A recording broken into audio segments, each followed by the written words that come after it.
Welcome to Peninsula Seniors Out and About.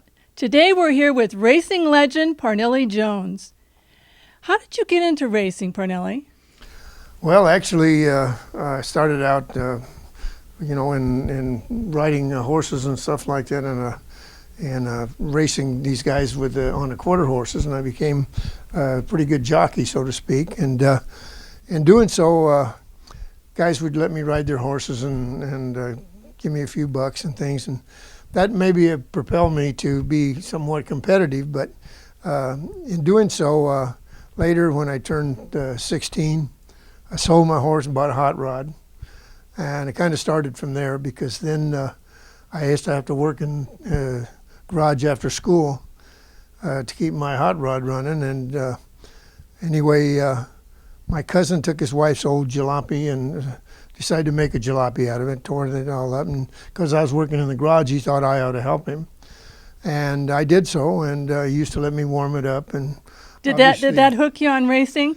Well, yeah, because I was really hooked on just driving cars, so to speak. And when you turn 16, obviously, that's all you think about is girls and cars. And so I did. And anyway, he ran the car for a couple years, and didn't do very well in it. And I got a chance to buy it from him, a buddy of mine. He blew the engine up, and we bought it, and we were going to take turns driving it. Of course, I was only 17 years old at the time, so made up a phony identification for me, because the kids in school would have known who I was if I didn't have a phony identification. But anyway, from there, I didn't do very well either, but I really got the bite. I took the bit and had a lot of fun with it. But my buddy got drafted into the service, and about that time, so for a couple of years there, we didn't do anything. And when he got out of the service, we now were a little better financially positioned to build another car, and we did. And I had just enough experience from the first time that I thought I ought to win every race, and they were calling me the wild man because I was wrecking my car in the first corner. And I had all this desire, no talent, frankly. And anyway, somebody, after wrecking my car, finally blew the engine up, and I didn't have enough money to fix it. And the guy just seen something he liked about me. And he says, I'll build an engine for your car if you'll just listen to me. Sure, anything. So I did, and with that, he built an engine. His engine run better, and all he told me was slow down, quit trying to win the race in the first corner. And obviously, I was fortunate then to start winning some races. How'd you get the name Parnelli? Well, when I first started having to have a phony identification, my first name is Rufus, and my middle name is Parnell. And my buddy used to kid me when we were going to school. There was a little gal and had freckles and stuff like that, and her name was Nellie. And so he used to kid me about that, and so he called me Parnelli all the time.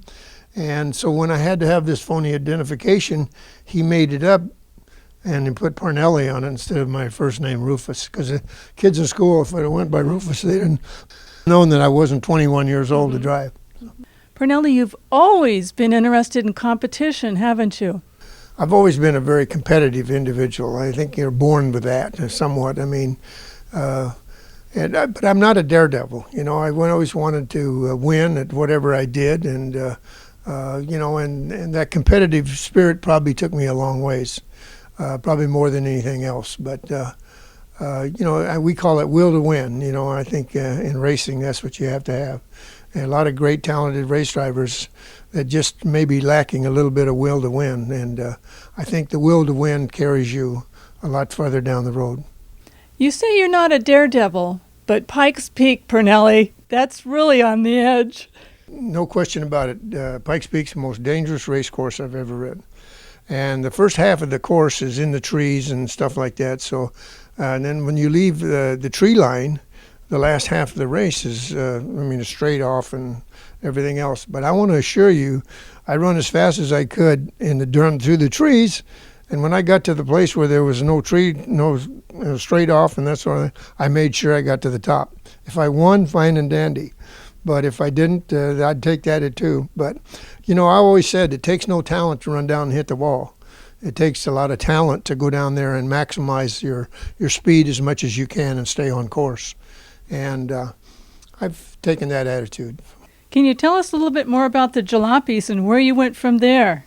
Well, actually, the jalopies were a great part of my career because, we used to run 3 times a week with them cars, and sometimes we'd have as many as 200 cars show up to qualify, and not every week. Don't get me wrong, but you had to give it 110%. You actually had to give it 120%. I mean, you had to maximize everything you could.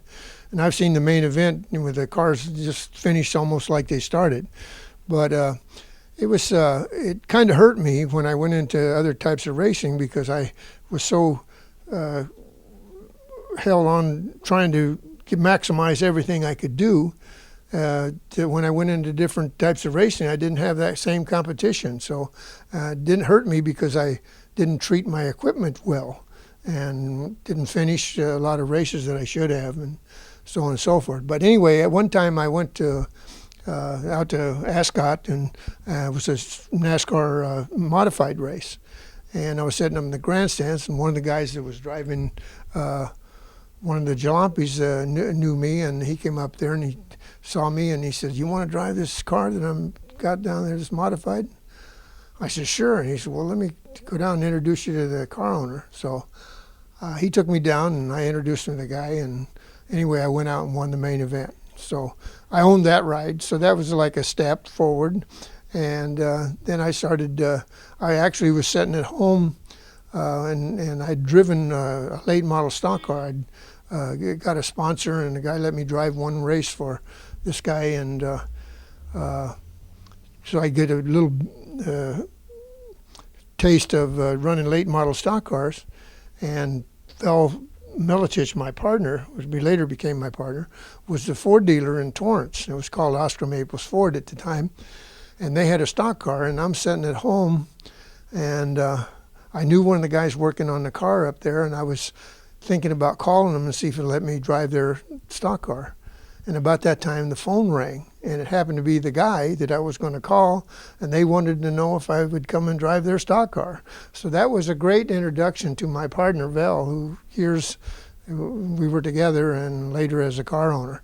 But anyway, I won a lot of races for them. I won the 3rd race for them, and started driving midgets and sprint cars and winning races in that, and finally went back east in 1959. Ran a USAC race, which is the same people that run the Indianapolis 500, with a lot of the great superstars there, and set fast time and finished second in the main event that day. And so I knew then that I wanted to go, and I was ready to go to the Indianapolis 500. And so I kind of set up in 1960 to come back and do the whole season before I went to Indy. And I did. I won the Sprint Car Championship a couple of years in a row. I won the Midwest in 1960, won the Nationals in 1962. But I was running like 65 races a year. So I was running midgets, sprint cars, stock cars. Anyway, and I also won the Stock Car Championship in 1964. But in 1961, which was my rookie year at Indianapolis, I was Rookie of the Year and co-rookie actually with Marshman. And then in 62, I was set on the pole. I was the first to run 150 miles an hour there, and was leading the race, long gone. Should have won that race hands down, but I lost the brakes. And I made 2 pit stops without any brakes and wound up finishing, but I said no brains either. But and then I come back in 63, sat on the pole, the fastest qualifier again, and won the race. And also finished second there in 1965. 67, I was leading the race there with 3.5 laps to go in the turbine car for Andy Granatelli. And anyway, that helped me make a decision to quit running open cockpit cars. And so I kind of stuck to not quitting racing or retiring or anything like that. I just made a decision to quit running open cockpit cars and started doing, stock cars and Trans Am cars and Baja races and things like that. Yeah, And that's so I've had a great career in racing, and it's been very good to me. Well, you're the legend. Well, that's better in my profession. That's better than the second choice. How'd you become a car owner?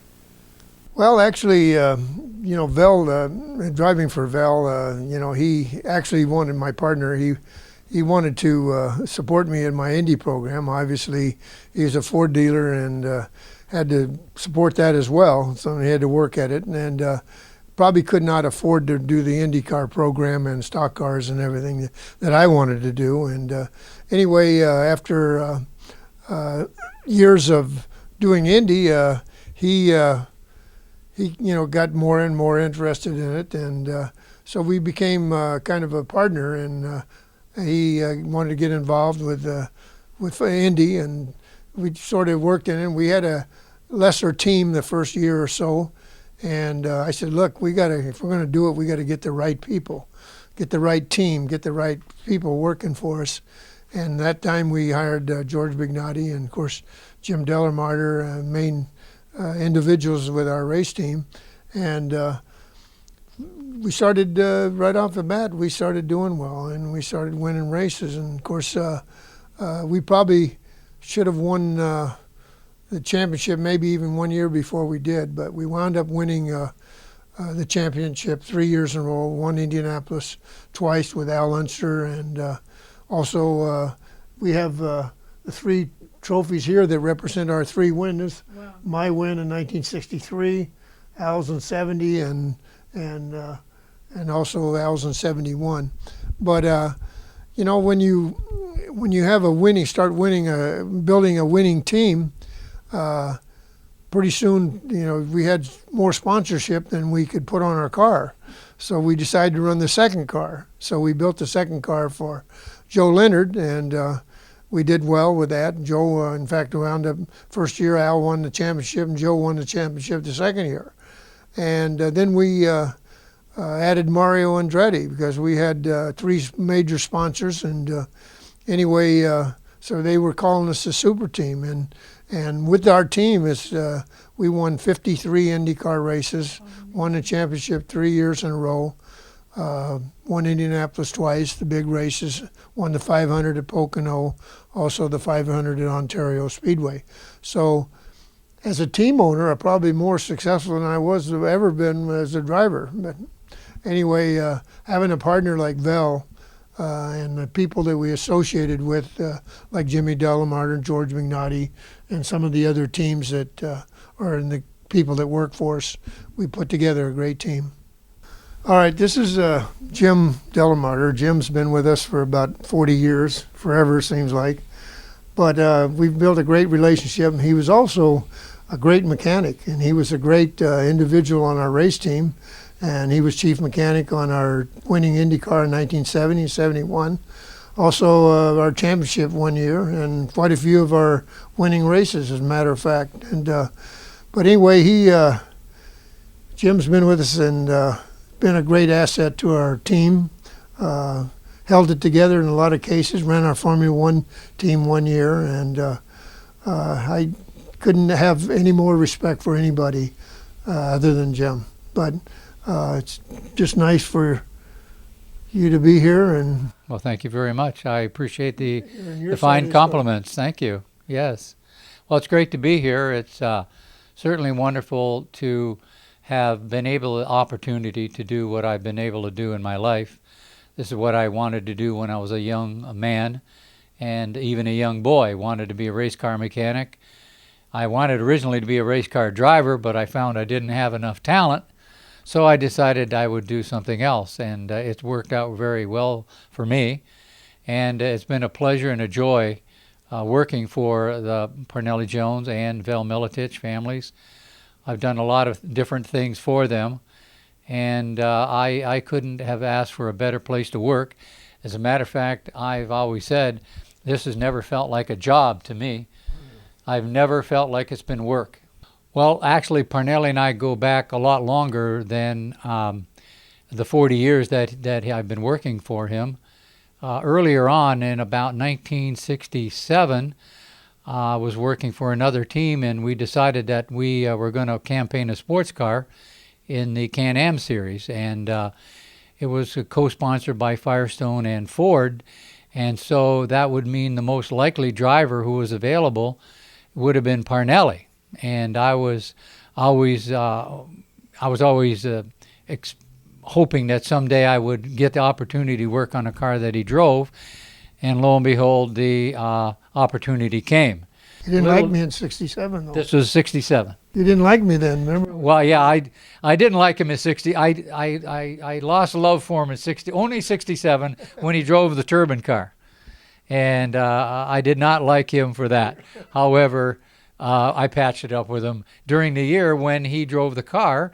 But I soon found out, though, that working for Parnelli, working on his race cars wasn't so easy as it was with Al Unser, where Al Unser was a little conservative in his driving, and Parnelli was much more aggressive, and still is, by the way. It's every day is race day with Parnelli.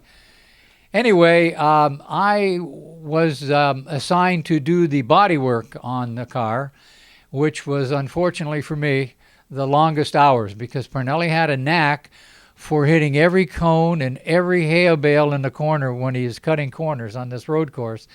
And every time he'd go out, the car would have a cracked nose, smashed nose, pieces off it, and I'd have to stay late at night fixing the fiberglass nose. And that, however, it was very rewarding because we knew that we had a driver that was certainly capable of winning the race.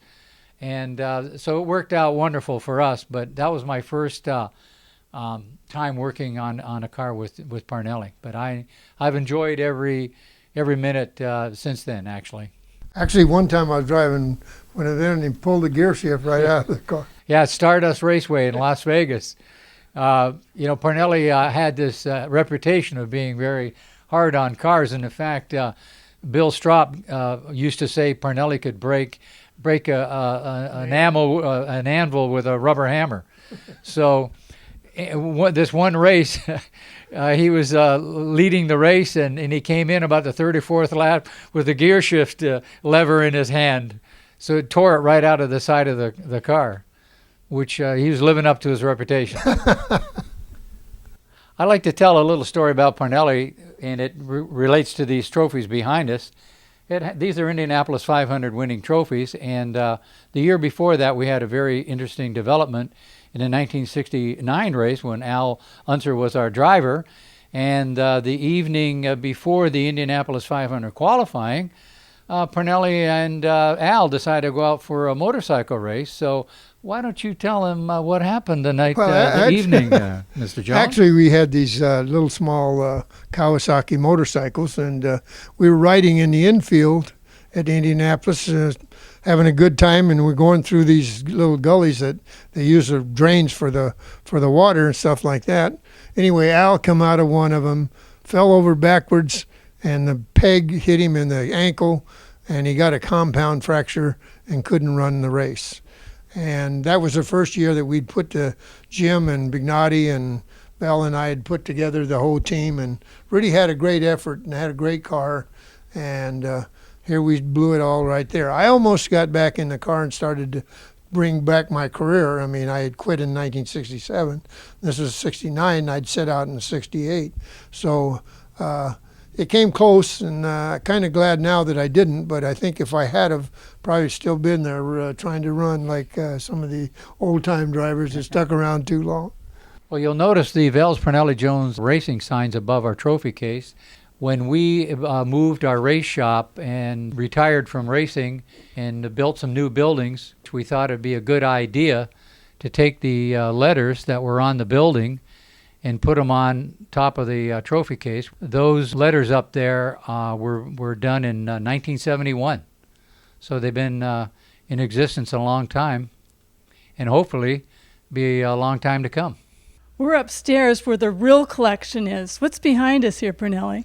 Well, actually, these are all of our entries at Indianapolis over the years, from 1967 through 1980 as a car owner. And even though I driven in some of those races, We do have most of those cars that mean so much to us, our 2 winning cars, and of course our 3 championship winning cars. And when you accumulate and collect all this stuff, you wonder, what am I going to do with it? And finally, you have to find a home for it, because they're like little children, all these cars, and you got to keep them together and treat them well, keep them clean and air in the tires and that sort of thing. And so it's never ending. Well, will you show us around? Sure, love to. Well, you know, after winning Indianapolis as a car owner in 1970 and 71, this happened to be our 72 version. And that was the first year that we added 3 cars to our team, because before that we had obviously Al Unser and Joe Leonard, and then we added Mario. We built 3 of them, one for Al and Mario and Joe.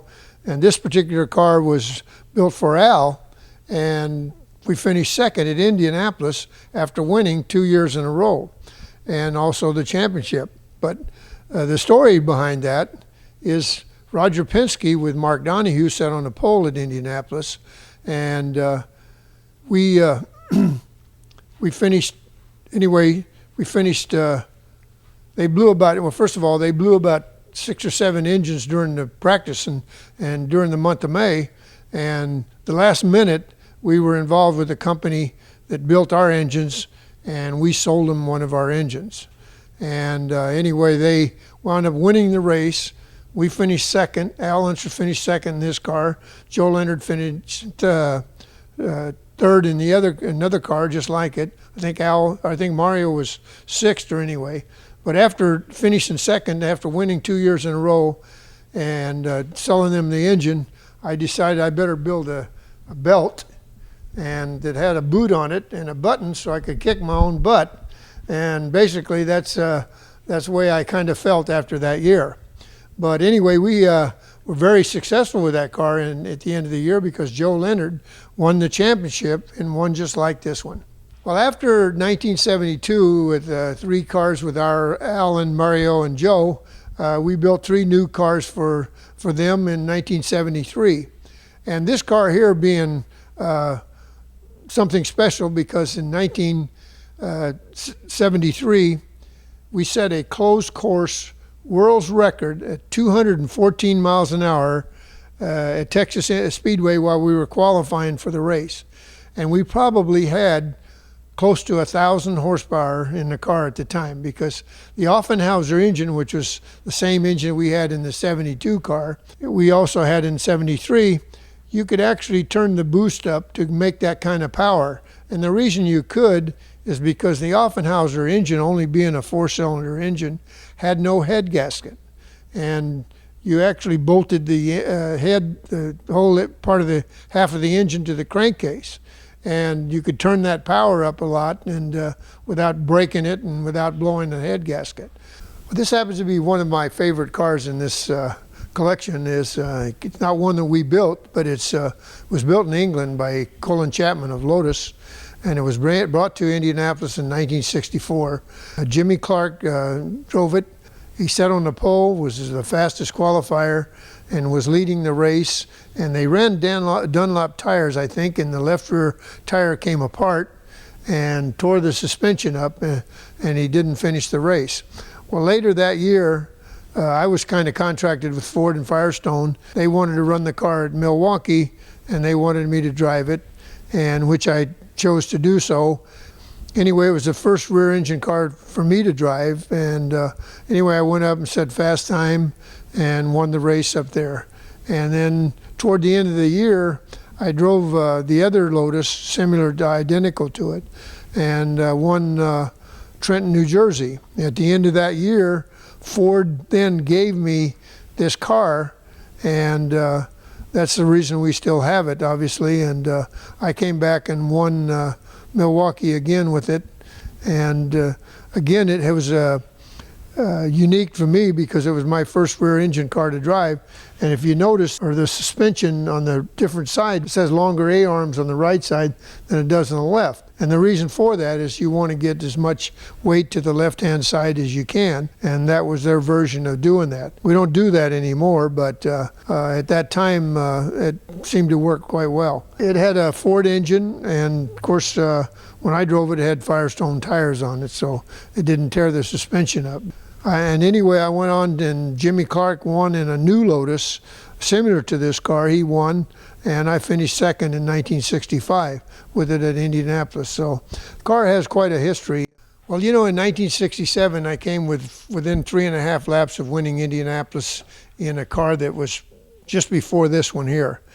This one here happened to be a better design maybe than the one that I driven. The engine was on the side, the one that I drove, and this one here having the engine in the rear.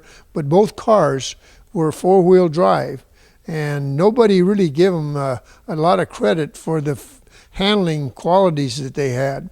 And the four-wheel drive really worked well, I know, in the one that I drove. And then, of course, Joe Leonard drove this car the next year, and Joe Leonard happened to be our driver, so we kind of loaned him to Andy Granatelli at the time because with STP, because he was our driver, and Andy kind of expected me to drive the car, and that was about the time that I decided that maybe I should back off and just drive cars with a roll cage over my head. So anyway, Joe drove the car, and he sat on the pole and was the fastest qualifier at 171 miles an hour, and led a good portion of the race, and was leading the race with about 12 laps or so, and the yellow flag came out. And when the yellow flag came out, the cars all bunched up, and anyway, when they dropped the green flag to go again, this car wouldn't take off. Andy had made a deal with Standard Oil to run gasoline instead of the jet fuel, and the gasoline didn't have enough lubricant in it and froze up the fuel pump drive. And so the thing wouldn't take off. So after me coming almost in a year before of 3.5 laps of winning in the turbine, Joe comes within about 12 laps of winning the following year. Anyway, the reason after that race was over, Firestone, who had financed a big portion of the race, wanted somebody to campaign the car the rest of the season. So we took on that because Joe was our driver, and we went, and every place we went, we set quick times, scared them and everything, never won a race. And the turbine just seemed to be bit with some black mark on it or something like that. But it was a great car, great handling car. We had a lot of problems keeping the brakes on them because the thing about a turbine engine, when you get it all wound up, when you back off, it's like the throttle's stuck. So you really have to use the brakes to slow it down. And it made it a little more difficult to drive. It also had a little bit of throttle delay time, so you had to kind of outguess that a bit. But they were great cars, made a great impression at the Indianapolis 500, and we never won a race. The engine in this car is a helicopter engine. It's a Pratt PT6 helicopter engine, and makes about 550 horsepower and a tremendous amount of torque. I think it's probably somewhere around 850 foot-pounds of torque, or maybe even a little bit more. But it only weighs 265 pounds, which is relatively light compared to a combustion engine. And we actually had to put the weight on the car to get it up to its maximum 1,450 pounds. Well, this car here, the number 2 Johnny Lightning car, is probably my favorite car in here. We won Indianapolis with Al Unser in 1970, and we were the fastest qualifier at 170 miles an hour, and we actually led 190 or 191 laps of the 200, and really dominated the race. And in fact, it didn't have one drop of oil coming out of it after the race was over, and I think he could have lined it up and run another 500 miles. In 1971, or 1970, it was custom for us to, in the old garage doors, to actually put our qualifying times on every garage door that was for all the qualifiers. And that's what we did. And of course, they tore down the old garages at Indianapolis, and that's why we collected the original doors from our 1970 race, and we duplicated them here. But and then of course we come back in 1971 and won again with Al Unser and the Johnny Lightning Special, and of course the car became number one because we won the championship. These two cars are very valuable to us, and the fact that they are Indianapolis winners, I can't say how much I appreciate being and owning them, as well as my partner. Well, I have a photo that I'd really like you to see, and that's Louie Unser at Pikes Peak. And I want to tell you, he was really spectacular there. And the race went from 12,000 feet up to 14,000 feet, 14,110 feet, I think it was. And you could hardly breathe at the top. But when he went up the hill, he hung it out. After he got out of the tree line, he hung it out on the edge constantly and was really spectacular. Me, when I got out of the trees, I made sure I got to the top. I was a lot more careful than Louie Unser was. Well, in 1967, when I drove the turbine car, we also had an entry, and that was our one of our first years that Della and I were partners in an IndyCar program. Of course, I'm driving the turbine car, and we had another driver driving our car. And we had a little lesser team. We didn't have a lot of big backing like we did later, but in doing so, when the race in 1967, it started raining after 18 laps. And I was, of course, leading the race, and when I came up to lap this car, which would happen to be part ownership of mine, and I pulled up beside him and motioned him to get going because it was raining and he couldn't see very well. I mean, none of us could because it was raining pretty hard. For some reason or other, he pulled in the pits, and when he did, he got a lap down, and because they hadn't black flagged the race yet. And anyway, Bell, my partner, he fired the driver and put another driver in it the next day when they restarted the race. But this is one of our first entries as a car owner with Val. In 1972, when we first built cars for Mario and Al and Joe Leonard, this is basically what the cars look like. Had the dihedral wings here on the cars, and they had great merit, I thought. But when we got to Indianapolis, because we were a little late getting there, we weren't running quite as quick as we'd like to. So, and the drivers thought that because of these dihedral wings on the side, they couldn't see out the side, and they felt like there was another car there. And so right away they said, well, take them off. And of course we did, and went back to the conventional wing on the back and set up, and found out we run about the same speed as we were running before.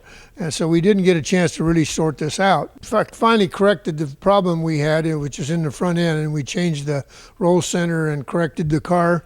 And I think we qualified in the second, third row. And of course, Al finished second that year, and Mario, I think, finished sixth, but Joe Leonard finished third with the other cars. So all three cars finished, but they weren't in this form. And so when we restored the car, we wanted to put one back with the dihedral wings on it. Well, after winning the national championship in 1970 with Al Unser, Joe Leonard won in 1971 in this car. And this car being an identical car to the 71 winning Indy car. Of course, Joe won the 500 at Ontario Speedway 500-mile race, and also in winning the championship, won a couple of other races as well. Well, you wouldn't believe it, but this car here is designed and has the same specification as an Indianapolis car. The only difference is this car is designed for the dirt. Has the same wheelbase, same weight limit, and everything else. This particular car, over a period of 4 or 5 years, we only ran about 5 races a year. But it was attached to the championship in 1970. But in 1972, they took it out of the championship and made their own championship in the dirt. And so we only had about 4 or 5 races a year. And with that, this particular car won 13 out of 21 races with Al Unser. And we built a second one for Mario, and they run 1-2 in the championship. But of any car that we have, for the dollar we invested in this particular car, probably made us more money than any other. But it was a fabulous race car, and when we parked it, so to speak, we didn't want to restore it and paint it, make it look perfect, because we came off the dirt, and it has a lot of dirt markings and all that stuff on it, and I thought that played a great part in the car itself. Like in 1973, this particular car is a teammate to Mario Andretti's car that he set a closed course world's record with. However, Al qualified well, but he did manage to win the 200-mile race. Not the same time that we set the record, but we actually ran 2 races that year. This happened to be the earlier race, and we kind of cleaned up the chassis and had it a little more aerodynamic when Mario set the record. Well, after Joe won the championship in 1971, he came back and won again in 1972. He won actually 4 races that year and finished in the top 5, 8 out of 9 races, including finishing 3rd at Indianapolis.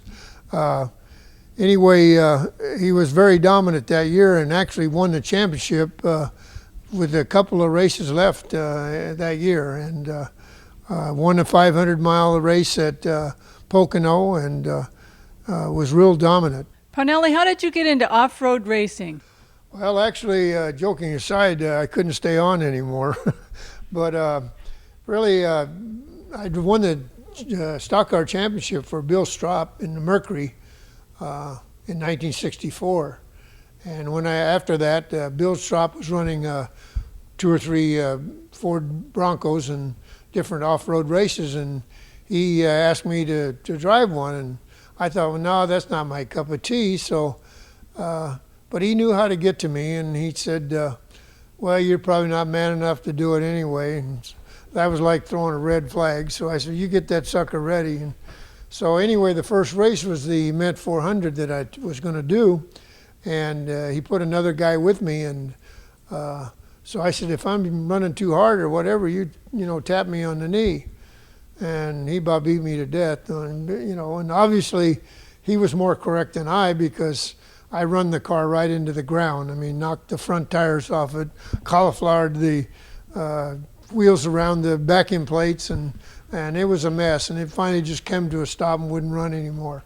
But before we got to the first pit stop. So anyway, that's kind of how I started. But I noticed then that this was a recreational thing, and it seemed to be something that I really could enjoy my personal driving. And so anyway, later on, I think it was 1969, I ran the first Baja 1000. And again, I made it down the road about probably 250 miles down the road and tore the front end out of it. So I knew that then that if I was going to do any more, I needed to get something that could stay together as hard as I wanted to drive them. Anyway, so Ford had asked Stropp to build a 2-wheel drive Bronco. And in doing so, he did, and took it back to Detroit. Detroit's decided they didn't want to do it. I said, well, gee, that's what I want for an off-road vehicle. And it was a 2-wheel drive with an I-beam front suspension under it. And so anyway, I first raced with it. I won the Baja 500. And at that time, then I knew exactly what I wanted. And so that was the creation of the Big Ole. And of course, Big Ole got its name because Olympia Beer was the sponsor. And somehow the press picked up right away and named it Big Ole, and that picked up, and so we started just calling it Big Ole.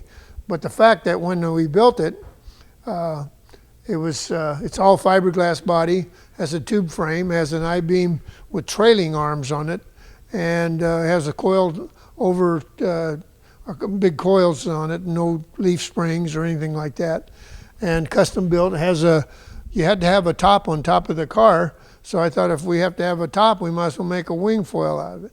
And we did, and the rear portion of that is adjustable, so you can, when you come over these rises, you can actually make it not come down on the nose and make it land on the rear wheels. And also has lights that pop out of the top, has a sort of a wind curtain, which I took off the idea off of my Lotus, which had basically the same thing. So I took all the ideas that I could, and we built this car, and and basically the first year we ran it was 1970, and we were leading the race by a ton. Didn't know it. I mean, we got about 250 miles down the course, and I'm sitting in my pits, and about that time one of these dune buggies goes flying by, and so anyway, I took off chasing them. I'm looking for the dust. I'm trying to catch them and everything else. Well, I found out it would happen to be one of the guys that I had to beat had a pre-runner that looked like his race car, and they went down the road and pulled off into some trees and stuff like that, and I'm out there chasing nothing, and I'm driving over my head and got off the course and bent the rear end housing, and we managed to finish, but not very well.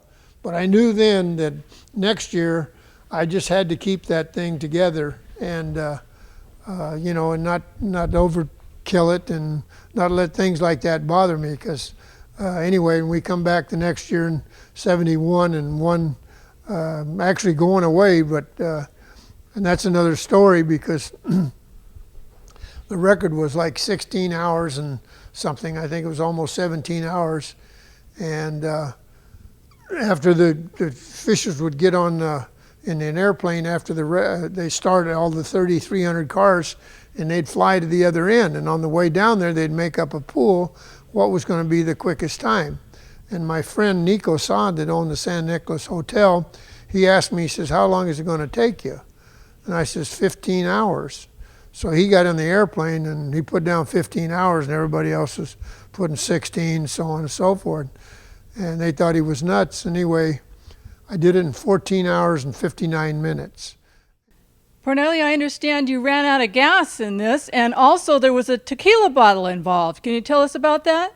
Well, that's true. As a matter of fact, I was about 15 miles from the finish line, and ran out of gas, and was stomping up and down I could see the lights of La Paz, and anyway, there was I looked up, and there was a little light coming down the course, and it was a real dim light, and I thought it was like a bicycle light or something.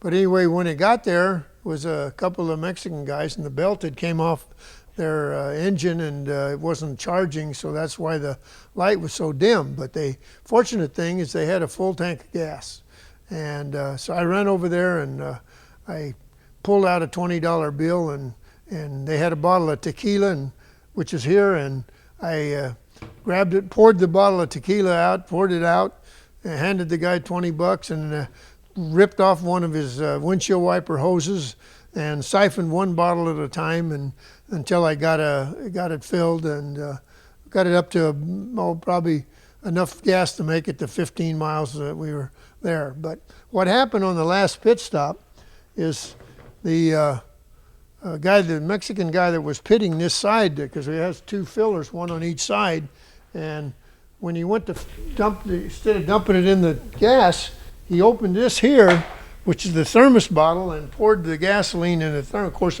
obviously it overflowed real quick, and at that point we went stomping out without enough fuel, I guess, and obviously we didn't, because that created us running out that close to the finish line.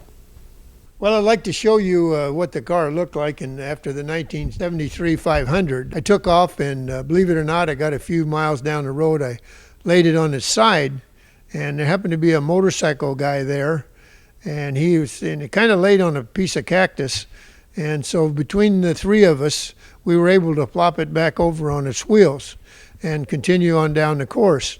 We went about probably another 15, 20 miles down the course, and I went around an off-cambered turn and laid it on its side again.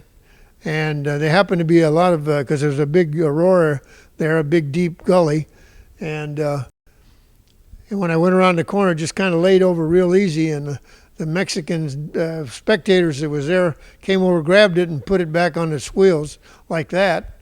And that didn't hurt it too bad. However, I think it got a little air in the brake lines, and I was having to pump the brakes for the rest of the race. Well, I came to about 75 miles from the finish line, and they said, man, you got a tremendous lead, so just take it easy going in. So I did. I started taking it easy, and I quit pumping the brakes. And I came to a drop-off, which I knew was there. And when I hit the brakes, the pedal went to the floor. I pumped it, and I couldn't get it to enough pedal to stop it at the time. And I went off there sideways, and this time I rolled it really in a ball. And basically, that's what it looked like after the race. And so when it was on its side, Bill and I weren't able to pop it back over, but we were close enough to the course. And when the first dune buggy came by, I got on the road and stopped him. And we always carried a 25-foot nylon line. And Bill stopped and ran over and hooked it onto the back of the deal and plopped the thing back over. And of course, we went on and were able to finish the race and win. And that's when my friend said, if that's the winner, I'd hate to see what the losers look like. It tore it up pretty good, but it had a broken hunk out of the wheel, had only one headlight left, but it was a miracle that we were able to finish and win. This is our Formula One car that Mario ran in a little bit in 74, 75, and 76. But what happened is Mario wanted to go do Formula One, and he approached Firestone with, of course, involved with us because he was our driver. And we put this program to build these cars here in America and do Formula One with Mario. And in doing so, just about the time we finished the program or building the cars, Firestone decided that they didn't want to be in racing and they wanted to get out. So it changed the whole attitude for us. But anyway, we went on and bought a place over in England. Jim ran the program, and anyway, we were going to run the thing in the hopes of us getting a sponsorship. Well, we did. We ran the whole 75 season, and with Mario, he did well at some of the races. And anyway, we scored some points, but we didn't get a sponsor at the end of the year, so we kind of had to pull the plug after a couple of races in 1976. But anyway, Jim ran the program, and maybe he can give you a little more details of how the season went. Yes, I'd be glad to do that, Parnelli. As he said, we did start out racing these cars in late '74. We finished in the points in our very first race at Mosport, Ontario, and then we set second quick time at Watkins Glen at the very next race. However, we had some unfortune at the start of the race. We had vapor lock and the car wouldn't start. We had to push it back to the pits, and in Formula One you can't do that, so they disqualified us. But we ran most of the 1975 races with Mario, and who was doing a full schedule, by the way. He was not only doing Formula One, he was also doing IndyCar racing and Formula 5000 road racing for us. So he was a very busy driver that year. And in 1976, we raced only two races, one in South America at Johannesburg, and the final race that this car ran, which I can explain a little further when we move to the next car, was in Long Beach, California. That was our very last race. And as Parnelli mentioned also, that we did have a facility in England. We were about 100 miles northeast of London, and it was very near the Lotus factory where all the famous Lotuses were built. And part of our staff were ex-Lotus employees. The car itself is a very lightweight car. The weight restrictions on Formula One are a lot less than Indy cars, where the car, Indy cars are 1,450 pounds in those days. This car only had to weigh about 1,230 pounds, very light. And also, as Parnelli alluded to, we used this basic model to build a brand new Indy car patterned after this car several years later. But this car was really an evolutionary car of a Lotus because it was designed by a former Lotus engineer, Maurice Philippe. It had a 3-liter dual overhead cam Ford Cosworth normally aspirated engine, front inboard brakes, which is very novel. We were the only second car to do that sort of thing. But the car was fairly successful in the short time it ran, and we were very proud of this car.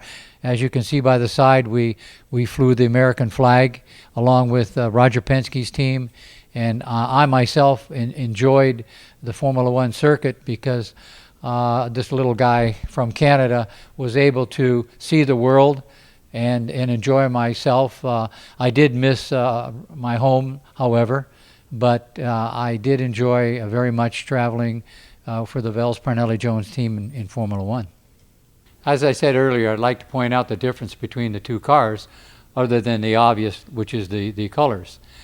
This car, which is the car that ran Long Beach for the very last time, has a high air box, and this allows air to be rammed into the engine at a high rate of speed, and it gives the engine more horsepower because it increases the RPM of the engine. And basically that's the main difference between these two cars.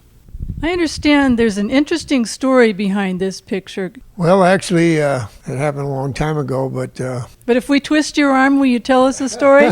Okay, all right. It was at Riverside in the Motor Trend 500. Dan Gurney had just set a new track record, and they were about ready to have a big hoop to do with that. And I went out and broke his track record by 2 seconds. Well, when I did that, NASCAR called me to the trailer, wanted to know if I had enough tires to supply the whole field. And I said, no, I didn't. And they made me go back and run on year-old tires. They didn't take my track record away, but they made me start dead last. Anyway, so when I did, I rolled down the window when I took the lead and gave them the one more lap sign. Well, as you can see, we ran all kinds of races. As a matter of fact, Firestone, we were Firestone distributor for the 11 Western states with their racing tires. And they wanted a house car, so to speak, one that they could use for testing tires. We also had a AA dragster as well. But anyway, we won quite a few races, won the championship with this car with Danny Angaias. And we, at that time, were running all different kinds of cars, from the midgets to the sprint cars to the champ cars, the Trans Am cars, Indy cars, stock cars. We seemed to have our hand in a little bit of every kind of racing there was. And the drag cars were a little bit out in left field for us, but we got in and got the right people, got the right driver, and won some races. Well, first of all, this is considered a funny car, and it is funny in a lot of ways. I mean, obviously, has an all fiberglass body, and it sets down over a dragster type chassis, and even has a parachute on the back of it, because this car ran over 200 miles an hour, and obviously in a quarter, and you have to be able to slow them down at the end, and sometimes the brakes are not enough, so you obviously have to have a parachute to slow them down. Same as with the dragster as well.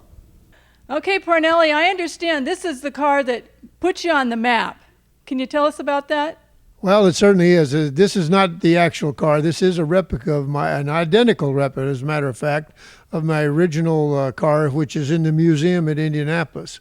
But we always thought that we ought to have one here, and my partner, Val, before he died, he contracted this thing out to have one built just identically to the one that in the Speedway. And however, this is when the Roadster, I mean, it fits like a glove. I can get great feelings when I sit in here and think about it. But this is when the tires were skinny and the drivers were fat. But anyway, it was a great thrill with it to be associated with this car, because in the 4 or 5 years that we ran the car, it was probably one of the most popular Roadsters of all time, because Lloyd Ruby drove it the first year.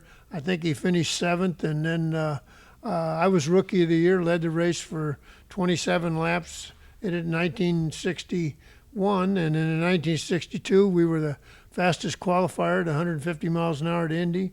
Come back again the following year in 63 and won the race, sat on the pole again.